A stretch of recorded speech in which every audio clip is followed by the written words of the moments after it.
शत्रुबुद्धि विनाशाय दीपज्योतिर्नमोस्तुते दीपज्योतिर्नमोस्तुते शुभं कुरु त्वं कल्याणम् आरोग्यं धनसम्पदः शुभं कुरु त्वं कल्याणम् आरोग्यं धनसम्पदः दीपज्योति परब्रह्म दीपज्योति जनार्दन दीपज्योति परब्रह्म दीपज्योति जनार्दन दीपवार तुम्ही पापं संध्या दीप नमोस्तुते दीपवार तुम्ही पापं दीप प्रज्वलन व प्रतिमा पूजन या ठिकाणी संपन्न होत आहे। एकदा जोरदार टाळ्या होऊ द्या।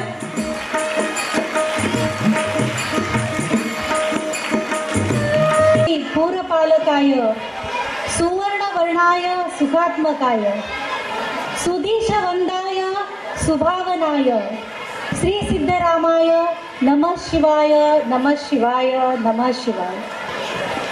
आजच्या आपल्या श्री सिद्धेश्वर बाल मंदिर प्राथमिक शाळेच्या वार्षिक स्नेहसंमेलन व पारितोषिक वितरण समारंभाचे अध्यक्ष माननीय श्री धर्मराज काळादी साहेब, व्यासपीठावरील इतर मान्यवर माननीय प्राध्यापक श्री गंगाधर कुमटेकर सर, श्री गुरुराज माळगे सर, माननीय श्री कळके सर, माननीय श्री डॉक्टर येळीकर सर, उपाध्यक्ष श्री सदानंद वटकर सर आणि मुख्याध्यापिका श्रीमती गीता चिकमनी मॅडम व उपस्थित सर्व पालक आणि माझे आवडते विद्यार्थी वर्ग, आजच्या कार्यक्रमाच्या निमित्ताने मला माझे शाळेतले सोनेरी दिवस आठवत आहेत। मी या शाळेचा विद्यार्थी 1989 ते 1993 या काळात होतो।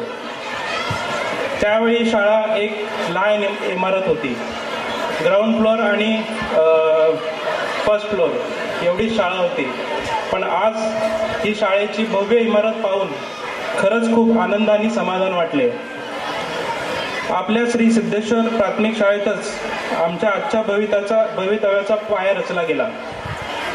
इथल्या शिक्षकांनी दिलेल्या संस्कारयुक्त शिक्षणामुळेच मी आज जो आहे त्या पदापर्यंत पोहोचू शकलो, असे आज मला अभिमानाने सांगावेसे वाटते। विशेष म्हणजे आमच्या वेळेस संगणक, मोबाईल अशी इलेक्ट्रॉनिक साधने नव्हती, त्यामुळे अभ्यास आणि मैदानी खेळ या दोन्हीकडे पुरेसा वेळ देता येत होता।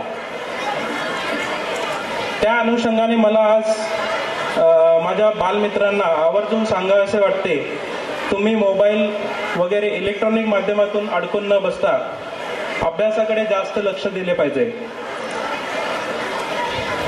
उच्च शिक्षण घेऊन आवडीच्या क्षेत्रात पारंगत झाले पाहिजे।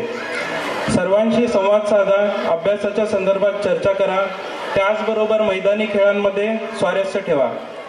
आवडीचे छंद जसे गायन, नर्तन किंवा चित्रकला, क्रिकेट, बॅडमिंटन हे जोपासा, त्यामुळे आपले मानसिक आणि शारीरिक स्वास्थ्य दोन्ही चांगले राहते। त्याचबरोबर पालक वृद्धांनाही मला सांगावसे वाटते की आजच्या वेगवान युगात आपल्या पाल्यासाठी आवर्जून वेळ काढा, त्याच्याशी बोला, संवाद हा पाहिजेच। त्यांचा अभ्यास व अभ्यासाव्यतिरिक्त इतर छंद याबाबत जाणून घ्या आणि त्यांच्या अडचणी दूर करण्याचा प्रयत्न करा।